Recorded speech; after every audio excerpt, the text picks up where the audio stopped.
Welcome back, everyone. At this time, it's my pleasure to introduce Chris Gunnan. Chris is the head of St. Stephen's Episcopal School in Austin, Texas. St. Stephen's is a day and boarding school for 6th through 12th graders. Chris is also on the SAES Board of Directors and a member of the search committee for our permanent ED. And Chris will introduce our keynote speaker, Yvonne Adams. Welcome, Chris.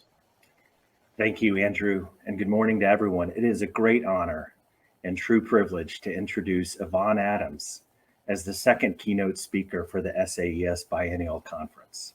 Yvonne currently serves as the Director of Equity and Inclusion at St. Stephen's here in Austin. During her more than 20-year tenure at St. Stephen's, Ms. Adams has served as coach, dorm parent, house leader, middle school dean of students, and Director of Equity and Inclusion. She is as skillful in the dorms with her boarding students and in her office with her advisory as she is in leading board retreats and strategic planning meetings. As the Director of Equity and Inclusion, Ms. Adams has elevated the voices of all members of our community and created a school community that is more often successful in our foundational charge as an independent school, honoring the dignity of all people and creating a community where every child and each adult is known and celebrated as a unique reflection of God's beauty on earth. She has led essential conversations in every corner of our campus and beyond. She's brought in national speakers, created affinity groups for students and adults on campus, overseen equity and inclusion speakers, designed and begun to launch a diversity, equity, and inclusion strategic plan that will guide our school's work in this area for the next 5 years. In recent years, Ms. Adams' work has reached well beyond St. Stephen's and Austin. She is the consultant for the nationally celebrated Glasgow Group, and she is a faculty member for the National Diversity Practitioners Institute, as well as a consultant to a number of other schools nationally. One of her favorite questions and quotes and guiding mantras has always been, "What's best for the babies?" But she doesn't stop there. We are all wise to listen carefully when Ms. Adams also asks and explores what's best for all of our colleagues, our parents, our community, and the world. Ms. Adams is a visionary, a warrior, a servant, a friend, a coach, a mentor, an ally, a leader, a practitioner, and a hero. The work is not easy. The work is never done. But in Episcopal schools, the work is fundamental in creating the beloved community and in fulfilling our purpose. Please join me in welcoming Ms. Yvonne Adams. Hello, everyone, and thank you. I wish Andrew and Chris had told me.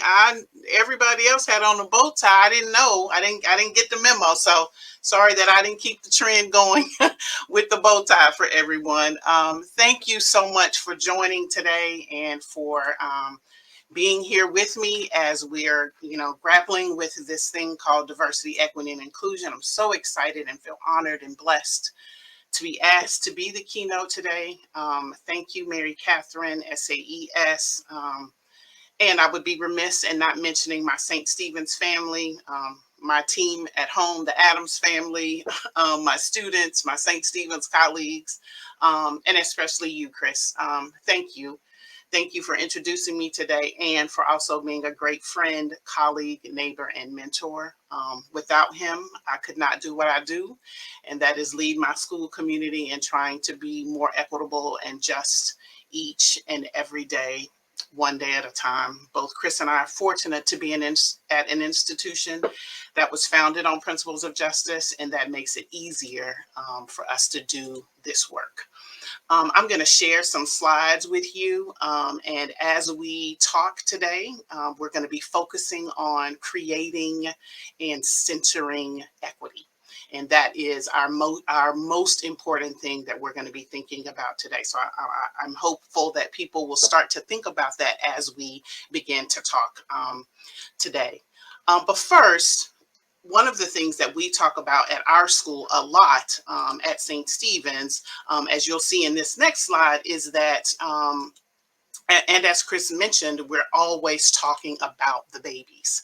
And the babies are my heart, and they are what guide me and what inspire me and what keep me working every single day, honestly.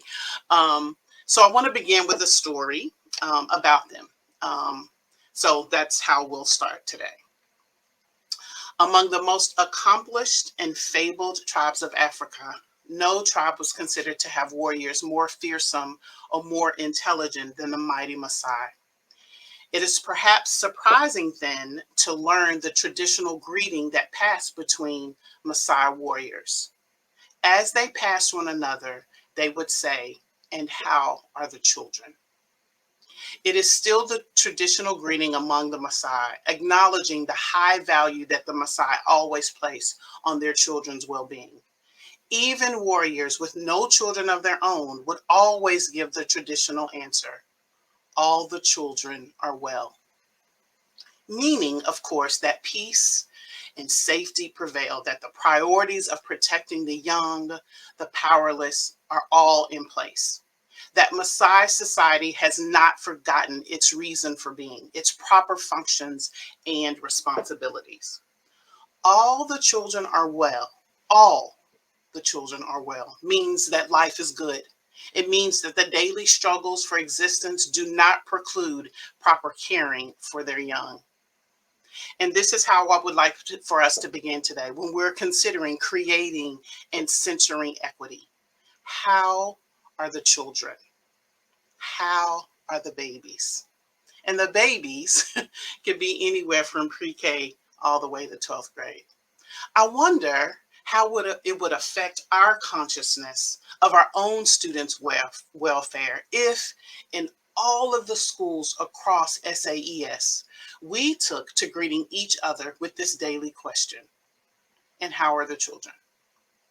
I wonder if we heard that question and passed it along to each other dozens of times a day, if it would begin to make a difference in the reality of how students are thought of or cared about in each of our own school communities. I wonder if every adult that's listening today under the sound of my voice, teaching faculty, non-teaching faculty, chaplains, fine arts instructors, advisors, coaches, dorm parents, business office personnel, maintenance, housekeeping, dining hall, administrative staff, advanced everyone, parents, guardians, all of the adults in our community felt an equal weight for the daily care and protection of all the students in our community, in our dorms, in our advisories, on our teams, in our ensembles, in our classrooms, at our lunch tables, as we're walking down the hallway. I wonder if we could truly say without hesitation, "The children are well." Yes, all the children are well. What would it be like if every leader in our community began every year by answering that simple question, "And how are the children?" If every classroom teacher had to answer that question at the end of every class, "Are they all well?" Wouldn't it be interesting to hear their answers? What would it be like? My desire in our time together is to give you some practical tips in creating and centering equity so that all of the children are well. Some ways of navigating these uncertain times around diversity, equity, and inclusion.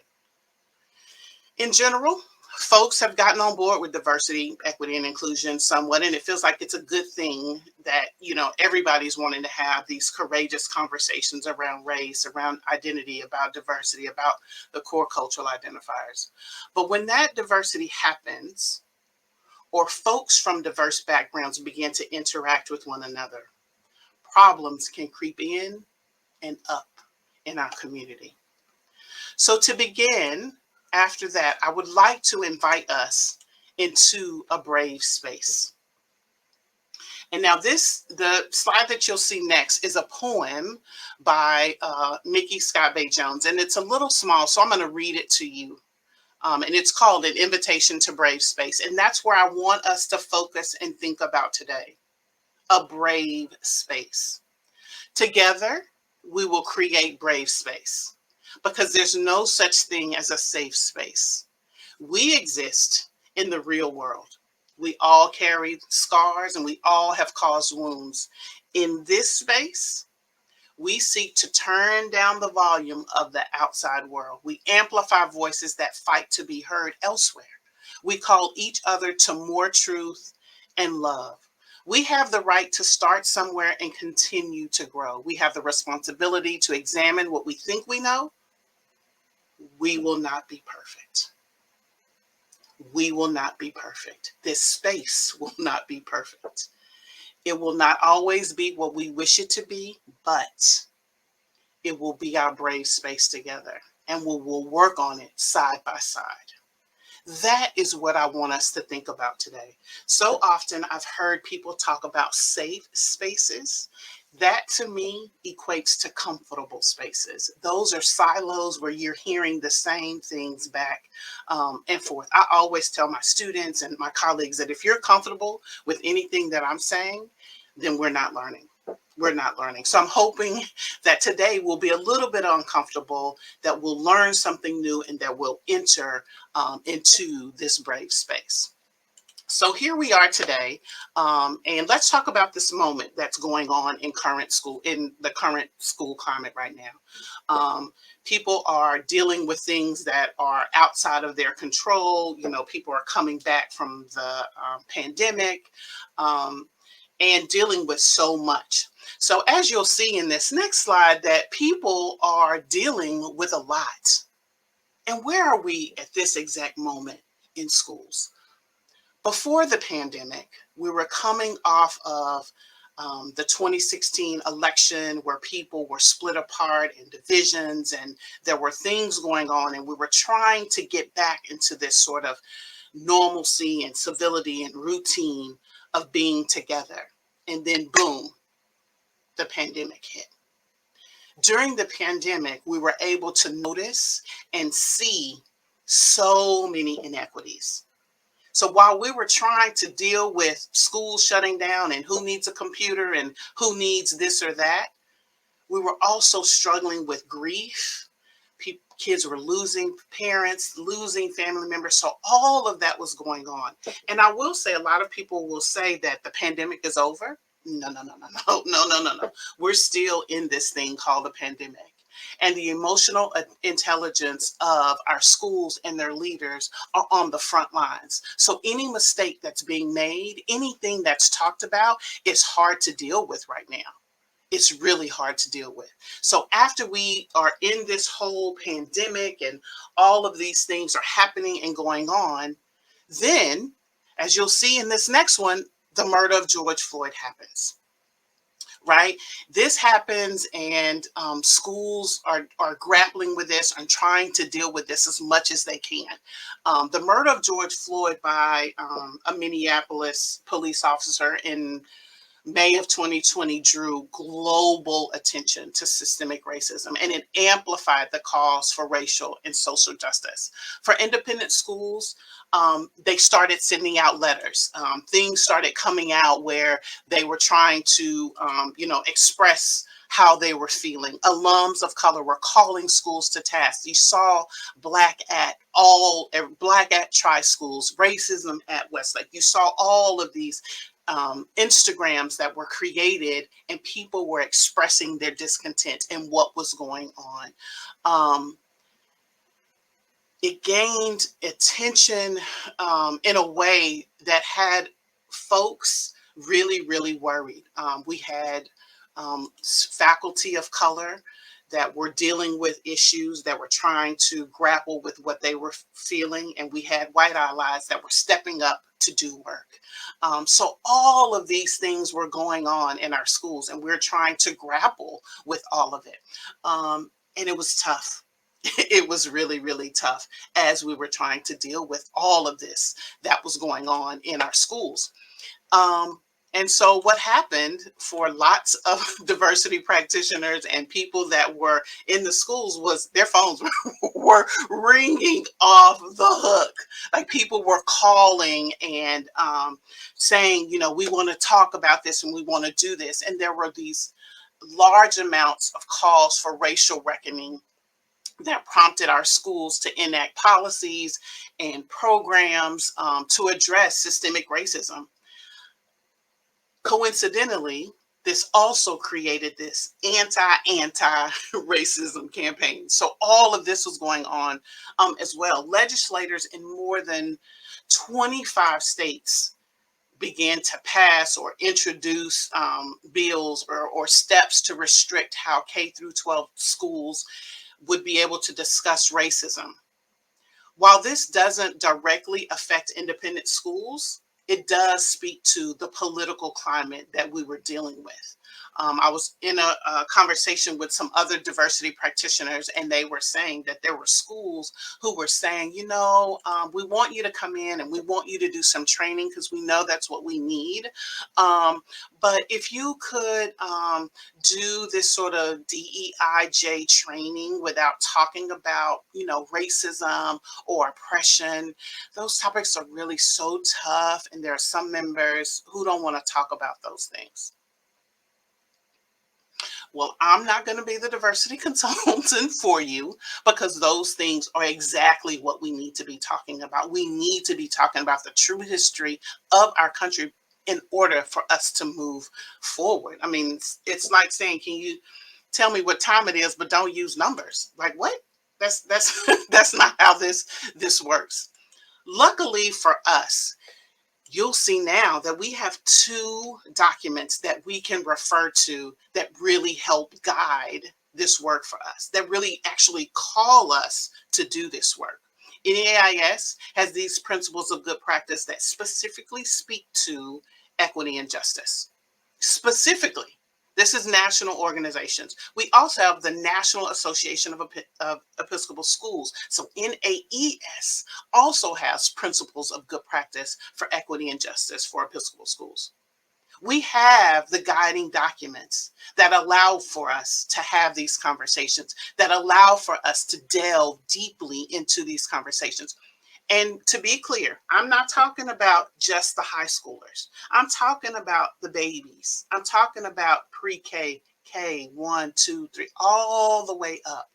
And yes, these conversations are hard, but yes, they can be had in the appropriate manner. So it's really, really important that we're thinking about this for all of us, for all of the babies, regardless. And while many of schools, were taking steps to hold themselves accountable, it's important that we use these guiding documents that help us to learn.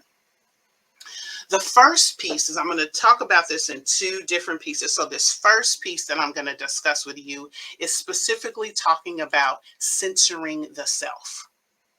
How do you center equity within yourself?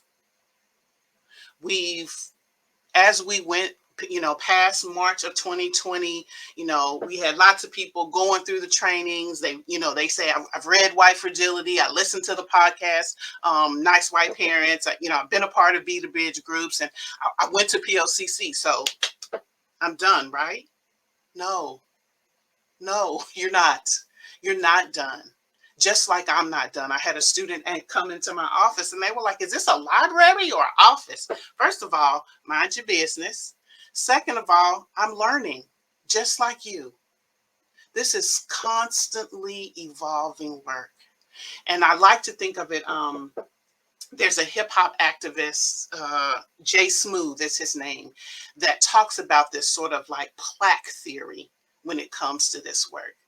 And there's just so much in the world that we're hearing that reinforces implicit bias, that reinforces stereotypes and prejudice, that we have to stay on top of it.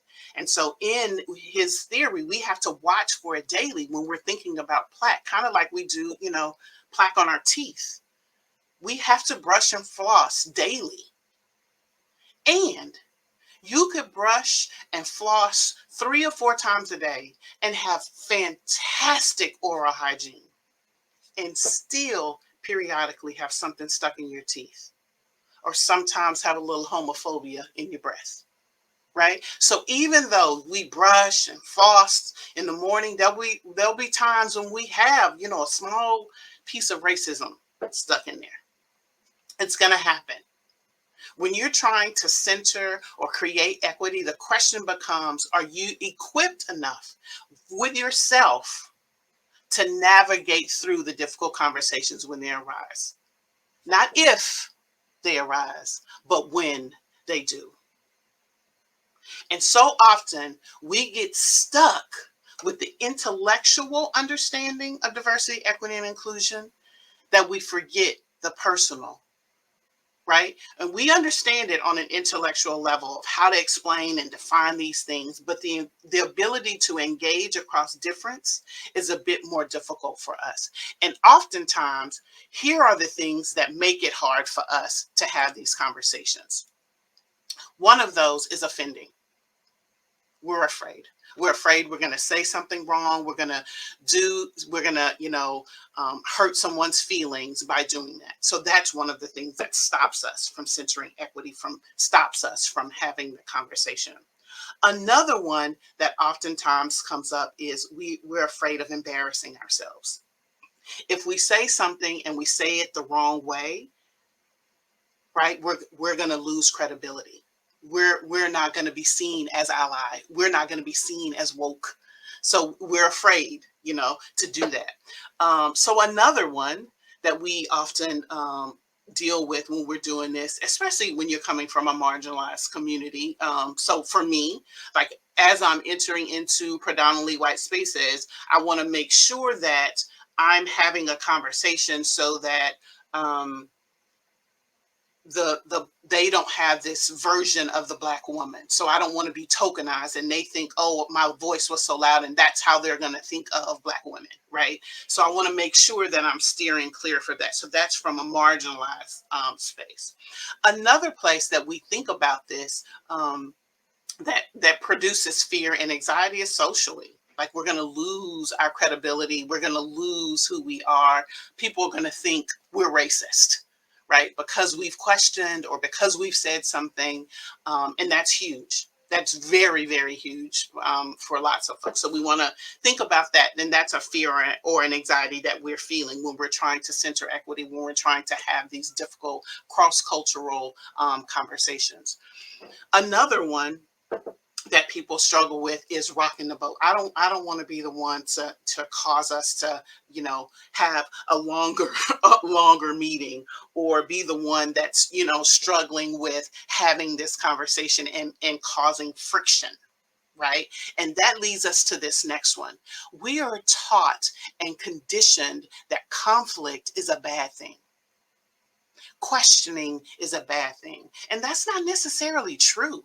Sometimes you have to go through some conflict and have some deep and meaningful conversations in order to make for deeper relationships, in order to move the conversation forward, right? As I said earlier, another reason is this current political climate. That makes us anxious and makes us worry and makes it hard for us to delve into these conversations. And also, sometimes we want the script. Tell me what to say and what not to say. And what words should I use and not use? And is this offensive and this is not offensive? And what can I do so I don't mess it up? The odds are we're going to mess it up. People of color, white people, LGBTQ, sick, it doesn't matter. We're gonna make mistakes. The reality is that it doesn't, if I gave you the script, it doesn't get you ready for the courageous conversations, for being ready to be in a brave space. Because when you know the exact verbiage to use, that's nothing, right? It doesn't deepen the relationship, right? So actually, let me talk to you just a little bit about what allyship looks like, really. Like when you're trying to have the difficult conversation, what does it really, really look like?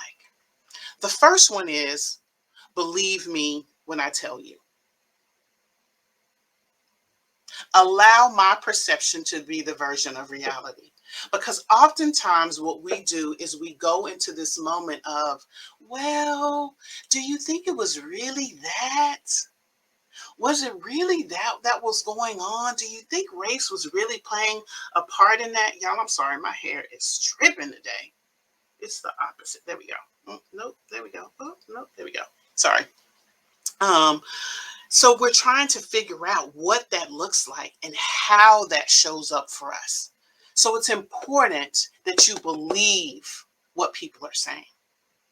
It's important that you believe that they were hurt, that the impact affected them a certain way.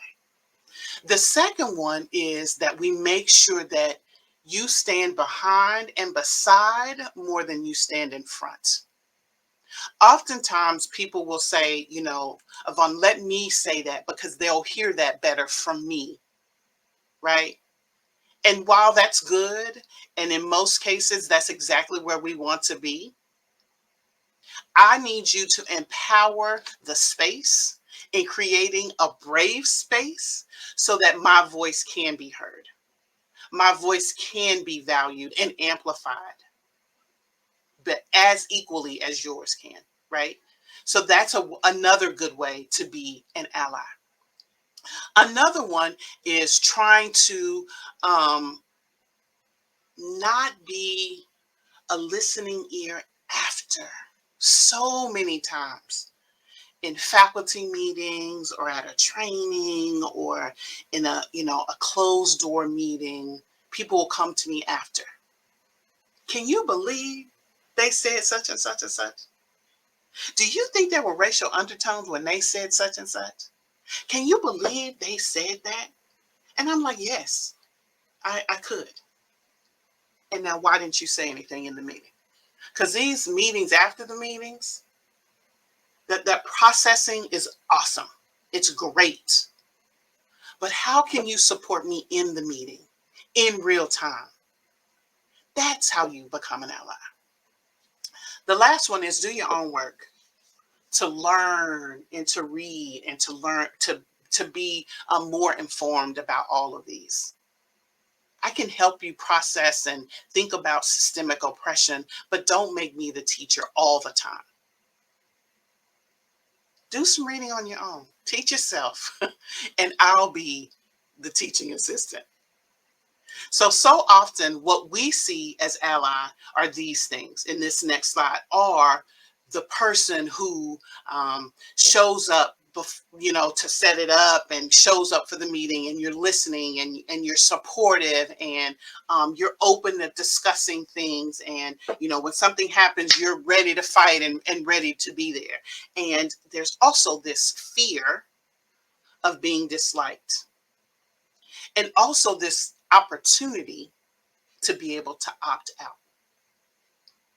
So as you're thinking about yourself and thinking about how you're going to center equity, I want you to think about this next one, the difference between being an ally and a practitioner.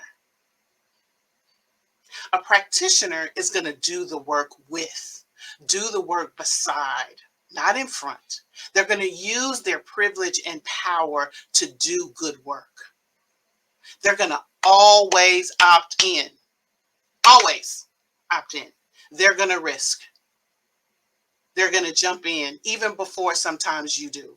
And that piece is so important. So important as you're thinking about what you need to do. I'm not negating, joining book clubs and doing all of that. But for me, in this particular moment, and I'm speaking as Yvonne Adams, I'm worried about the babies and the students that are walking our halls and campuses each day. I'm worried about them because we're standing back to figure out this self-work piece in a way that's not helping them to create brave space and helping them to be in safe spaces.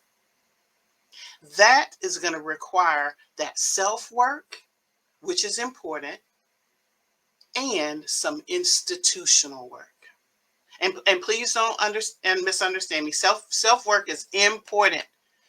and realizing that work needs to be done within you.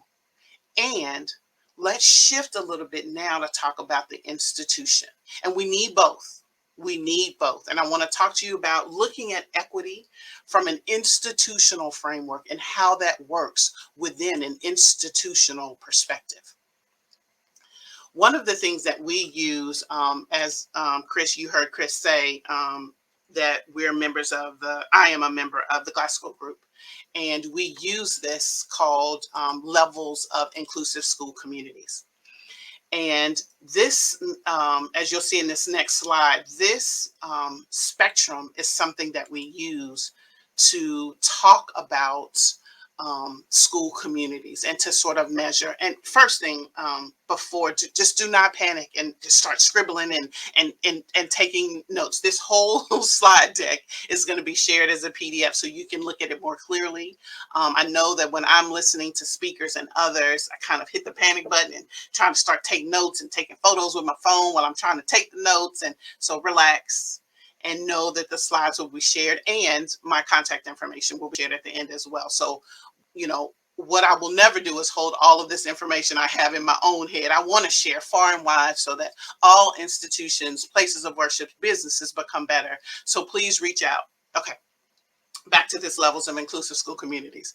This is a tool that we use when working with schools and doing equity audits or climate assessments or even trainings. And it goes through every single one. So I want you to think about this when you're centering equity. So I'm going to go through each one of these to talk a little bit about each one of them. So the first one is this one of negative action. So a school that is actively going against the efforts to diversify. And we're seeing, honestly, some schools pop up in ways that I've not seen in my educational career. We're seeing schools that are being created exactly this way. I hope and pray at SAES we don't have schools like that. Our Episcopal foundation requires that this is not us. Okay, this next one is the oblivious school, like just doesn't have a clue that all of these things are not going. There's no plan of action for diversity, equity, and inclusion. It doesn't even acknowledge. So, you know, with the paper bag on the head, it doesn't even acknowledge the need to diversify. Like that's not even something that happens. That's the oblivious school community, and that's non-action. So before it was negative action going against, and this is no action, right? So then this next one is sort of a knee-jerk. So as something happens, that's when you respond, right? So when a hole is in the boat, that's when you plug in. That's when you try to do it. And it's sort of like a troubleshooting mechanism. You know, there's no integration into the curriculum about diversity, equity, and inclusion. And it's sort of a reactive thing. So I think a lot of this in ways of schools that have a family that comes in and says, my child is transitioning. Oh, now we need to create the pilot. No, we want to be able to do that. So they're reacting to the situation as it comes about and not preparing for it. The next one is sort of a school who does it sort of in response to, and we had a lot of schools like this, quite honestly, who used it in the moment of George Floyd and shortly thereafter as symbolic. Like everybody else was doing it and the school down the street was doing it. So let's go ahead and, you know, try to do this work. But this symbolic action doesn't want to be challenged, right? They're just doing this because the school down the street is doing it or because, you know, it's the right thing to do and every school is doing this. And they may or may not have a practitioner that's doing this work, but they may have other, you know, they may be a full-time teacher and a DEI worker, DEI coordinator, and then they don't have the resources that's needed. The next school that we're talking about is pro-action. And this is where I want us to start to become as schools. This is called the culturally competent school. So this is a school that's using DEI as a strategic priority. They're training the faculty, staff, and administration, not just one time, but this is ongoing work. They have a practitioner who's at the senior admin level. They're thinking about it in admissions and hiring at a strategic level, not, just as whoever comes in, and we hope that they are people of color, or hope they represent a marginalized background, but we're doing things, having coffee specifically for admissions, and going to specific places for hiring, so that we're hiring and teaching and giving the best people here. So that's pro-action. And the last one on this is forward action. So this is the equitable and inclusive school community. The head and board of trustees are being held accountable for DEI work. They're doing the work, and they're holding the rest of the school community for being responsible for the work as well. The most important piece here in the forward action school are these voices of dissent. And we're going to have those in our community, but they're being educated and brought about. It doesn't mean that everybody's going to believe the same thing, but it does mean that their voices are going to be heard and then educated in different ways. And there's a constant evolving through checks and balances. Like, we're constantly thinking about, are we doing this well? We're having conversations that allow us to constantly check in with, is this policy the best policy? Are we doing the best things that are, being held in our community? So we want to think about these things as we're moving forward. And those are the areas, or the spectrum of how we're thinking about communities. When you're thinking about that rubric in the self, you want to think about laying the core cultural identifiers across that. So sometimes, race, I'm ready.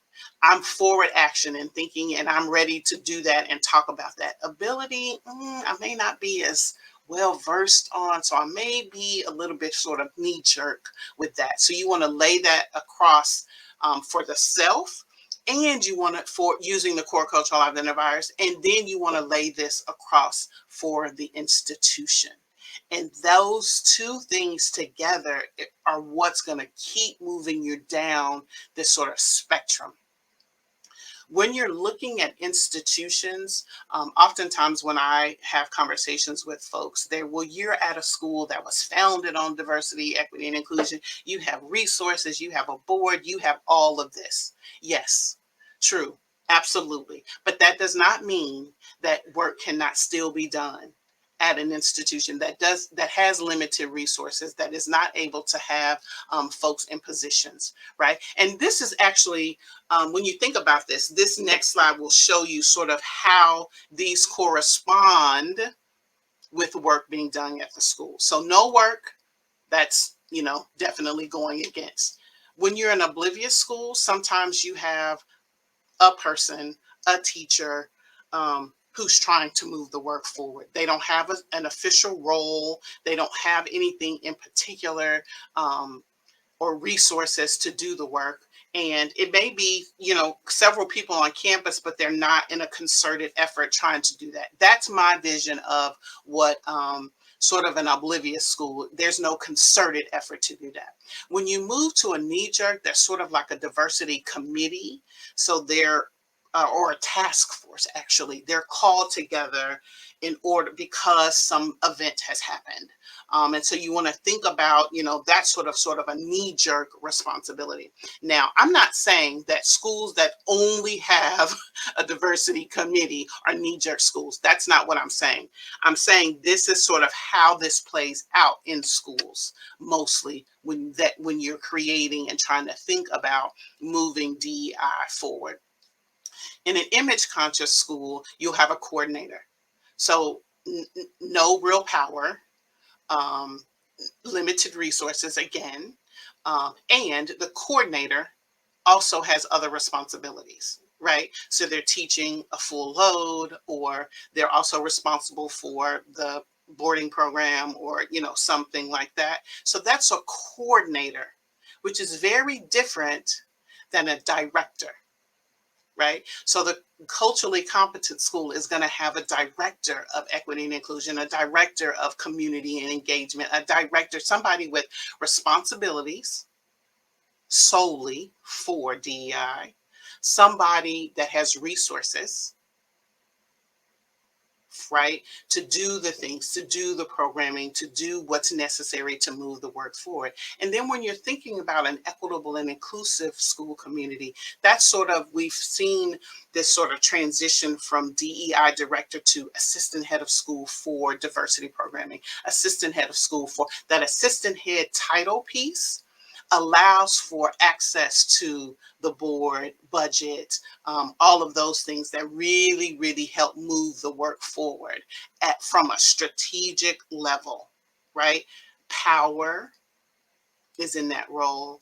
And so we're seeing some schools move forward in sort of that vein, and that is helpful in making sure that this work moves forward. So I've said a lot about self and about the institution. And I want to talk to you also about why this equity mindset is important in our work in education, because that is why we're here, right? The first one is, lots of us here, we're gatekeepers. But what if we weren't the people opening the gates and allowing people in?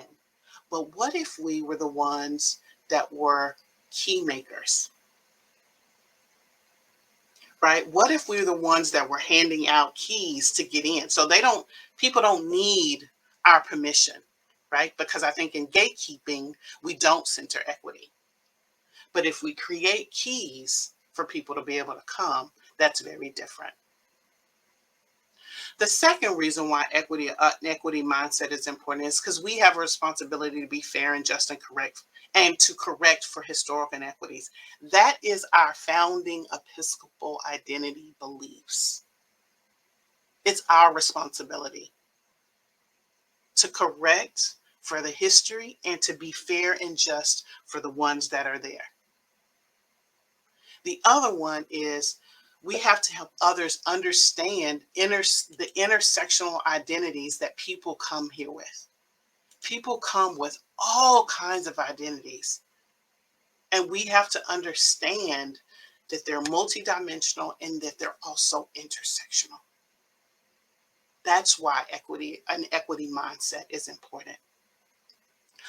Another reason is we have to think about both the individual experience as well as the context of our institutions, right? So often I hear people talking about, you know what, we want to diversify the community. We want to bring in more people of color, and we want to do, more people, have more authors of color and teach.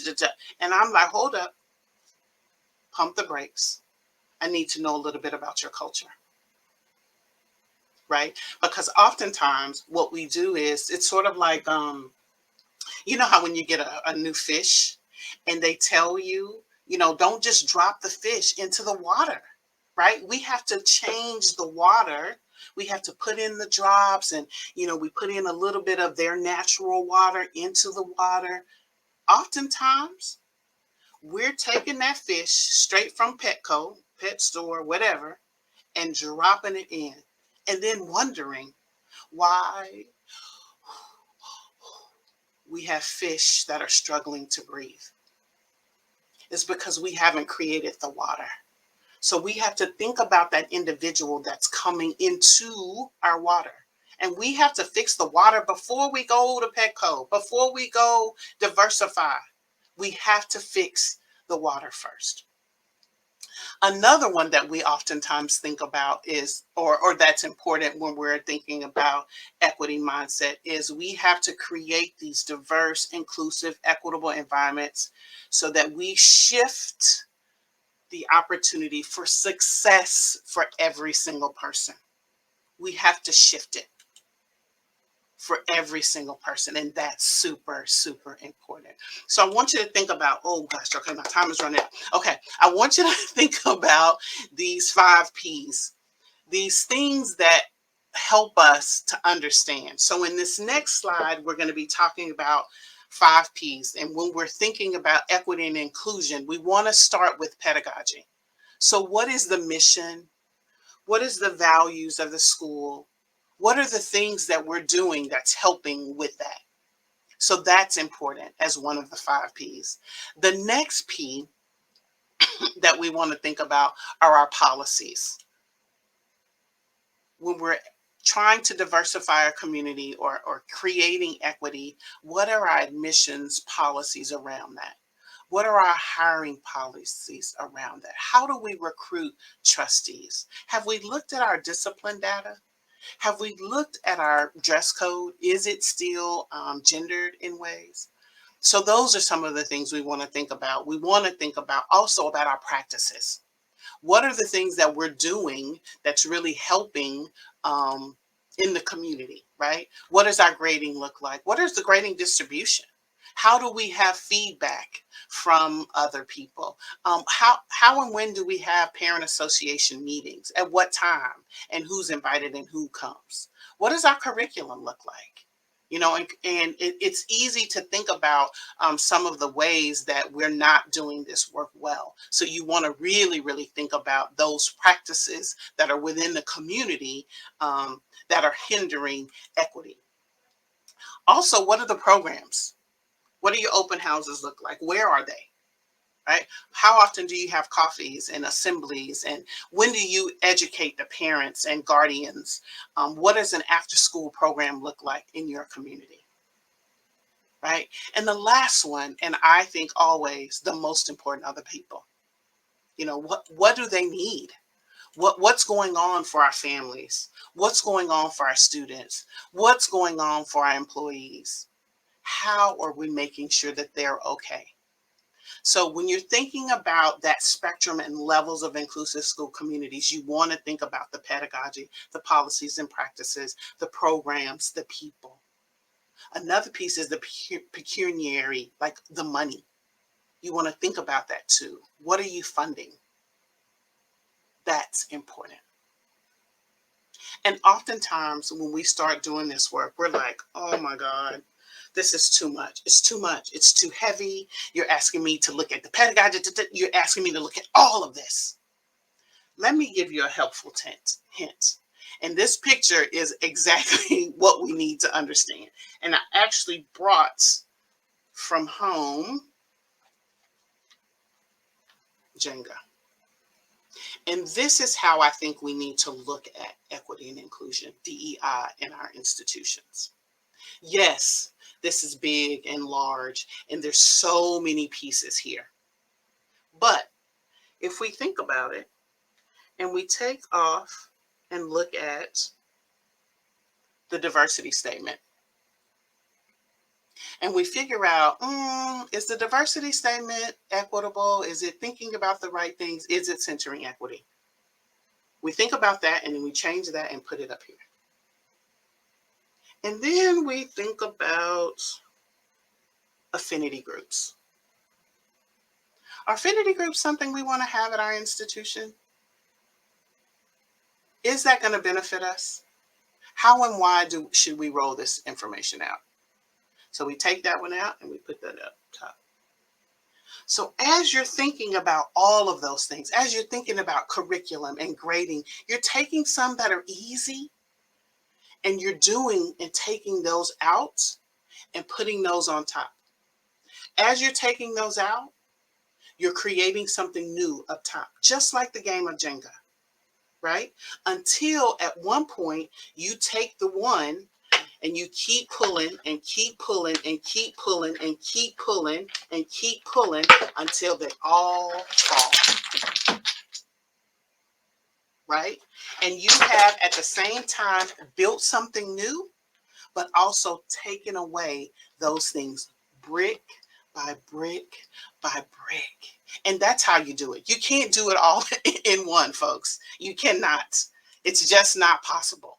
It's just not possible. So you want to think about taking it little by little. Let's examine our admissions policies. Let's examine the dress code. Let's look at how we're supporting students. One at a time. one at a time. And then you take it all down and then you create something different. That's the beauty of doing this one step at a time. And you can have several people doing it, right? And that's how you take down the system and create something new, right? There are also so many benefits to why this is important. So many benefits to centering and creating equity.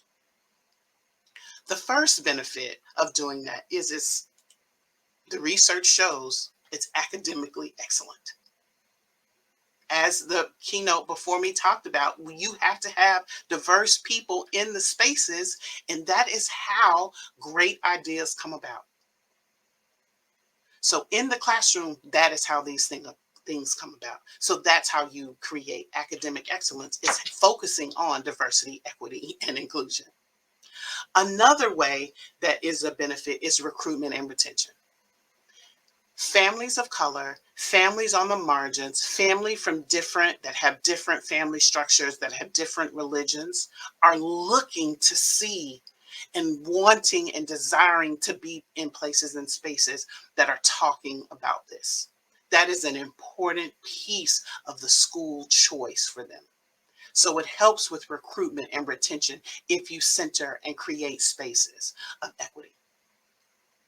Another one is that you are creating leaders for a world we do not know.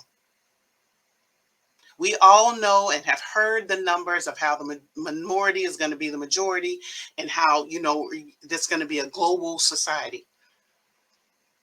If we're teaching our children to have conversations around diversity, equity, and inclusion, then we're preparing them for the world that is to come. Not the world that we were in, that we were raised in, but the world that is to come. And lastly, one of the benefits of centering and creating equity is joy and love. Joy and love. It does bring about, it is hard, and it is, tough and difficult work. But there are also so many moments of joy. When a child sees a mirror, when a child sees a window into an experience that they never knew. That's amazing, and definitely brings about some joy. And this love, if you're looking at this next slide, the love is easy, and that's how you practice. That's how you practice having these conversations. And we at the Glasgow Group, and something that I use here at St. Stephen's, low key, like, it doesn't have to be this big dramatic event. It's open-ended, so it's not just one conversation. There are several. It's also validating, like, I hear you, I see you, I believe you. And one of the things that I'm working on is it's efficient. So often we want to have these long drawn out. Again, it's open-ended, so there are going to be multiple conversations. So it's just one here and then one there, but not this whole long conversation about it. So you just want to be really, really mindful. And when all else fails, this is my go-to all the time. Bishop Curry. And he says it better than anyone. If it's not about love, then it's not about God. And that really, really resonates with me. Really, really resonates with me, because he's the one. I'm going to quickly go through some practical tips, some do's and don'ts of this work. But before I do that, I want to talk just a little bit about belonging, because I've seen lots of schools that have gone to sort of DEIJ or DEIJB or DEIB. I want you to pause and think about what belonging means. And I think it's really, really difficult, because as we're moving toward this belonging, it's like, thinking about if you're having a party, right? And I like to have party, and I like to have people over to my house. But when people come, like, I've done the thing, so I have a diverse group of friends, but there's one that's a vegetarian, so I got to make sure I have some stuff there. And it has gone on the days where I just get a veggie tray. Like, I have to figure out how to make sure that they're fed. So there's a vegetarian, there's a meat eater, so I got to make sure I have plenty of meat. There's also a lacto-ovo vegetarian. So what does that mean? There's also a vegan. And that's how we have to think about belonging. If we're thinking about belonging, we're making space. We're making a brave space for all of those people. That's a tall task, y'all. That's a really tall task. And I want us to be thinking about that as we're moving forward. Lastly, I'm going to quickly go through these do's and don'ts of how to sort of do this work. And I just really want you to focus and think about those. And I'm going to go through these really quickly because we're just about out of time. I want you to move beyond book clubs. Yes, reading is great. And yes, but I need you to do more. I need you to be in conversations with folks. I need you to be in cross-cultural conversations and not just having it at the intellectual level. So yes, read the books, but then I need you to do a little bit more. The next one is don't expect one time or one panel to undo years of inequity that's happening at the school. It's not possible. It needs to be ongoing work that we continue to do yearly and annually, monthly, whatever, but not a one time. Let's bring in this person and then we check the box. This is not a check the box things. The next one is do ongoing work with consultants who specialize in white supremacy and structural racism. And I say those two specifically because we have people out here, as I said earlier, who are not ready to have this conversation. You want to make sure you're vetting the consultants and that they're talking the talk that is, rooted in Episcopal identity and rooted in diversity, equity, and inclusion. The next one is don't be a cheerleader. Come on, I need you to get in the game. Don't just stand by with the pom-poms and go, go, go, yay, yay, yay, yay. I'm blessed to be at an institution that I have people getting some skin in the game. So make sure you get some skin in the game for sure. The next one is do the work outside for sure. As I said earlier, think about the institution. But then the next one is don't forget the inside. Don't forget the self. Please, please, please don't forget the self because that piece is important. And and lastly, or one more, do conduct self-assessment so you know where you are. And lastly, I will say is don't expect this to work to be cheap or quick. Pay people what they need and do the work necessary in the time that it takes to get the work done. Those are really, really, really important. Oftentimes when we're doing this work, it feels like things are just going too much, too fast, and it's just too hard. And I will just say, as Dory says, just keep swimming. Just keep swimming because that piece is important. That piece is so important. This next slide is going to show you how this work is. And oftentimes when we're doing this work, it feels like every moment is it's too hard, and every moment is not going to feel like progress. But slow progress, you guys, is still progress. And I'm convinced that when our chapter is written in history, there will be progress, but it won't be linear. It won't be. You'll have to go back and forth. You'll have to step over the fire and hide under some things and do some things that are weird and crazy and moving. And it won't feel like I'm ever going to make it. And it will feel like there's just too many firestorms. There's too many things to jump across. And I might fall here and I might do this. And should I go up or should I stay down? And do I jump on this? Is it safe enough for me to jump on? Like all of these things are going through our minds as we're trying to get there. But eventually you're going to get there. And it may not feel like it's great during it, but yes, you're going to get there. And it's possible. It's possible. I'm going to leave you with some words from this book called Troublemakers. It is one of the books that I've recently picked up as part of my journey and my work. It's Carla Shalaby. She's a former elementary school teacher, and it explores the everyday lives of 4 young children. And it challenges the way we identify those children and understand children.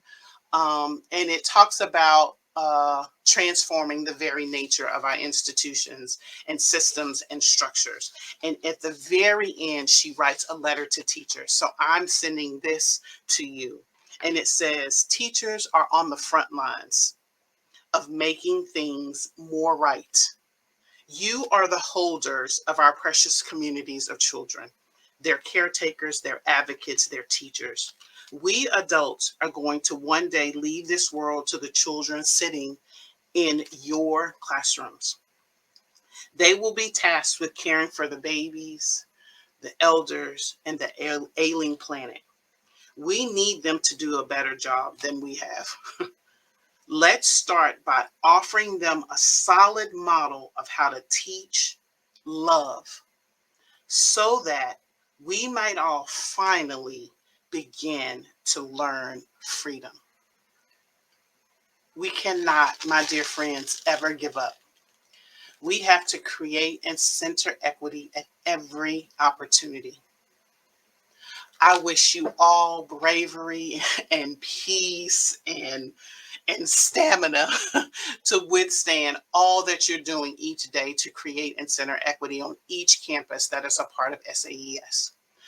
I hope that I have shared with you today that information that gives you more knowledge to know that this work is good work. It's the best work. It is needed work, and we need each of you to do it.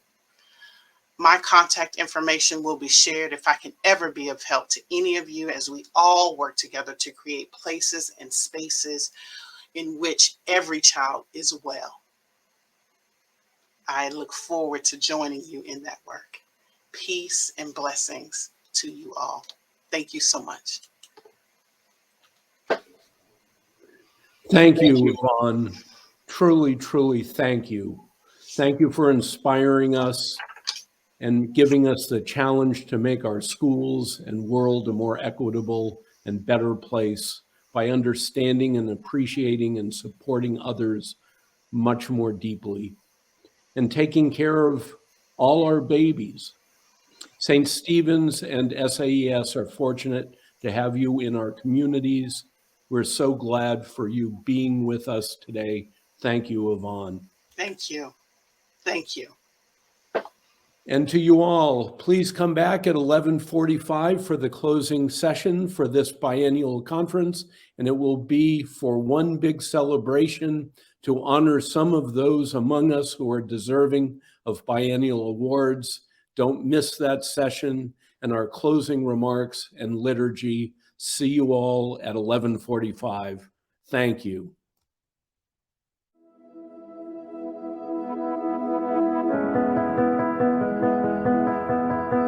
Welcome, everybody. We're kicking off a phase 2 of a series of programs we had called Insights and Ideas. We're not advocating just for the interests of the church, we're really advocating for our values. Anyone who's considering coming, it's worth the effort. You're going to learn things, you're going to be inspired, and that's what it's all about.